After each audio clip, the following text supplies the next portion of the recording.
Akhirnya, Ali Gepar sampai ke sebuah negeri atau desa yang penduduknya terdiri dari orang Tanaku. Mereka ini, menurut hikayat, adalah orang-orang Bumian.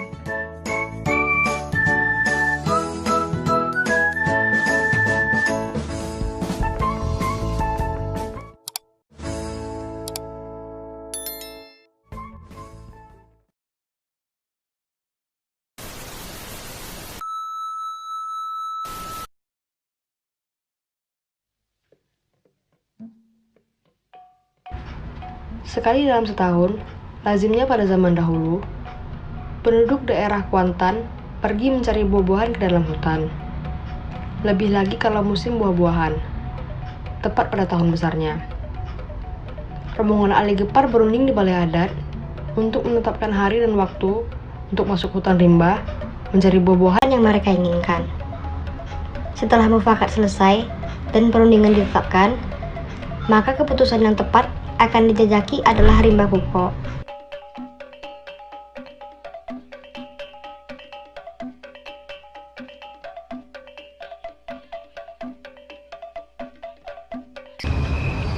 Besarnya niat Ali Gepar untuk mencari buah-buahan seakan-akan mau ditarik waktu untuk cepat siang, sehingga matanya semalam suntuk tidak mau tidur sampai waktu subuh.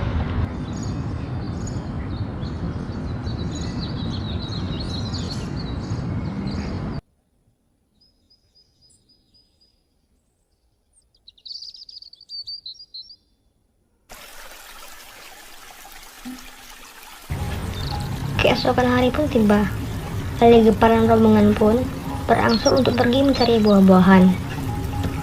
Sebelum memasuki hutan rimba, penunjuk jalan menyampaikan nasihat mengenai tata tertib masuk hutan rimba belantara. Sebagai bunyi pameo orang tua, rumah sakti rantau bertuah.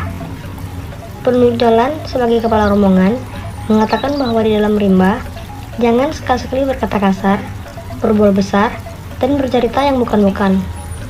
Sambil bercerita dan memberikan nasihat, perahu yang mereka dayung telah sampai ke seberang.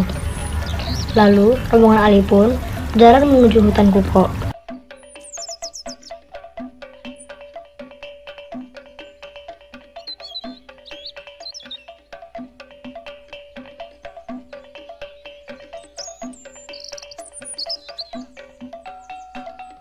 Sesuai dengan perkiraan waktu, rombongan mereka telah berada di daerah Rimba Kuko N7. Mereka beristirahat sejenak karena waktu telah sampai pada tengah hari.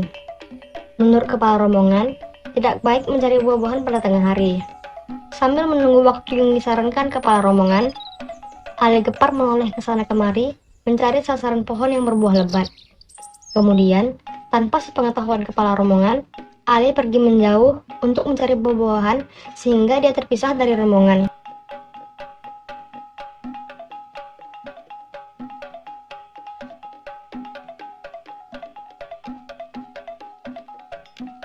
Karena sudah sore, teman-temannya ingin pulang dengan segera. Mereka lupa bahwa temannya Ali Gepar tidak berada lagi dalam rombongan.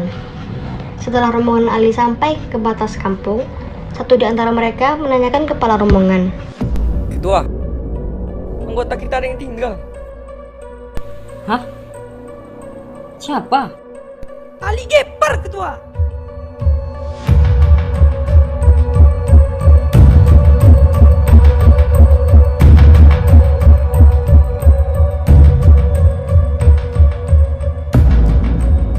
Di sisi lain, Ali Gepar yang tersesat di dalam hutan tak tahu lagi mana arah yang akan dituju, mana jalan yang akan ditempuh, dan kepada siapa akan menghimbau.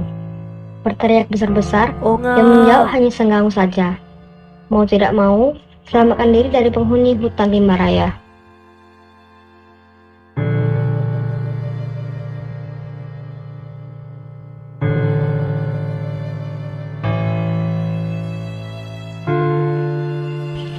Akhirnya, Ali Gepar sampai ke sebuah negeri atau desa yang penduduknya terdiri dari orang Tanaku.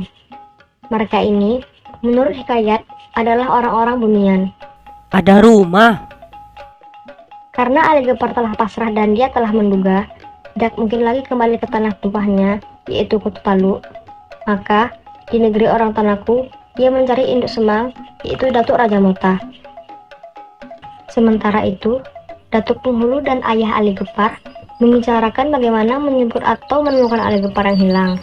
Assalamualaikum. Waalaikumsalam. Oh, Datuk Penghulu. Silakan naik ke rumah Datuk. Jadi, kedatangan saya untuk membicarakan apa yang dapat kita lakukan untuk menjemput Ali Gepar yang hilang. Kalau tidak dapat dengan cara yang nyata, kita coba dengan cara yang halus. Berminggu lamanya, Ali Gepar berada di rumah Datuk Raja Mota. Datuk Raja Mota pun meminta Ali Gepar untuk menjadi menantunya. Ali, apakah kau bersedia menjadi salah satu anggota keluarga kami? Ali pun menerima permintaan tersebut. Akan tetapi, suatu rasa yang selalu mengejarnya bahwa perkawinan ini harus direstui oleh orang tuanya. Maka, ia harus meminta izin dulu kepada orang tua kandungnya. Dengan persetujuan Datuk Raja Mota, Ali Gepar diantarnya ke desa Taluk. Dengan harapan, perkawinan Ali Gepar dan anaknya akan mendapat restu dari orang tua Ali Gepar. Ali, sebenarnya apa yang terjadi? Jadi sebenarnya begini ceritanya, Ayah. Ali Gepar pun sampai ke rumahnya. Kemudian, ayah Ali Gepar bertanya, apa sebenarnya yang terjadi? Dan Ali pun menceritakan kejadian saat dia tersesat di hutan Kukok, sampai kepada dia hendak menikah dengan gadis Tanaku. Namun, ayah Ali Gepar tidak setuju dengan pernikahan tersebut. Jadi kamu terima lamarannya? Karena janji tidak juga ditepati, maka orang Tanaku mengambil jalannya sendiri dengan cara melaksanakan penganiayaan terhadap orang-orang kota Taluk, yaitu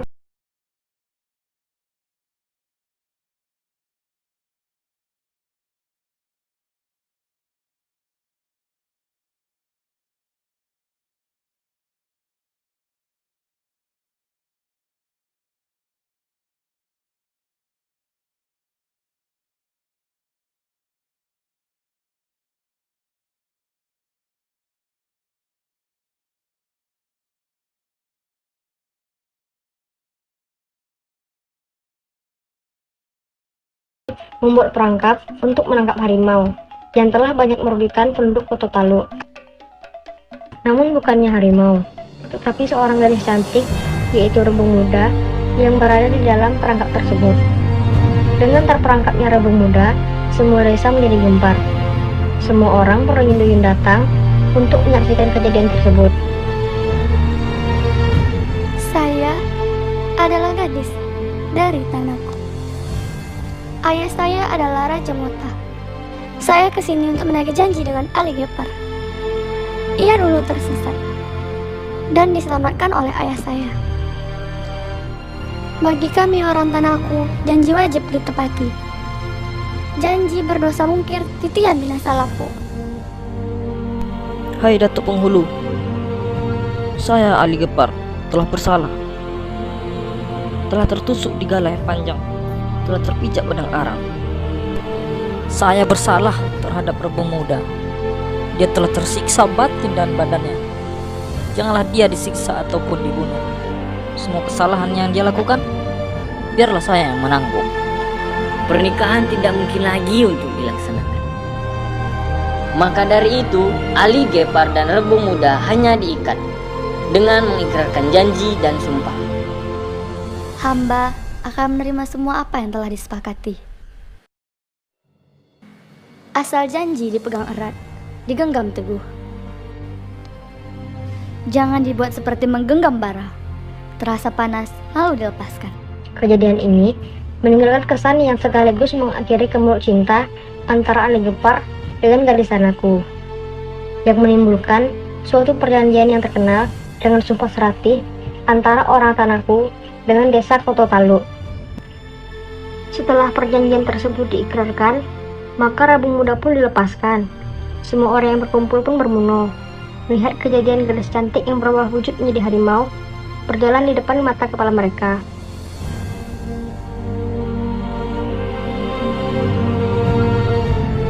sehingga lapangan tempat berkumpul tersebut dinamakan lapangan Limuno.